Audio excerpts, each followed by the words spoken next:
এই যে তোমার বাবা মা যারা কিনা তোমাকে নিয়ে স্বপ্ন দেখে, যারা কিনা তোমাকে তুমি সফল হবা এই চিন্তা ভাবনা করে প্রতিদিন তারা হচ্ছে যে জীবন দুনিয়ার সাথে সংগ্রাম করে তোমার সমস্ত প্রয়োজন মেটাচ্ছে, তাদের কথা কি একবারও ভাবছো?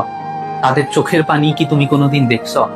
তোমার মা, তুমি ব্যর্থ হলে আড়ালে যে তোমার মায়ের চোখের পানি পড়ে, তোমার জন্য যে তোমার বাবার চোখের পানি পড়ে, এই জিনিসটা কি কখনো দেখছো? এই জিনিসটা কি কখনো তুমি উপলব্ধি করছো? এই জিনিসটা যদি তুমি উপলব্ধি করো, তাহলে আজকেই তুমি পড়ার টেবিলে বসবা। কেননা তুমি ব্যর্থ হলে শুধু তুমি ব্যর্থ হবা না, তুমি ব্যর্থ হলে তোমার বাবা মা ব্যর্থ হবে।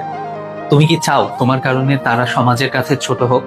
তুমি কি চাও তোমার জন্য তাদের এত দিনের স্বপ্নটা ভঙ্গ হয়ে যাক?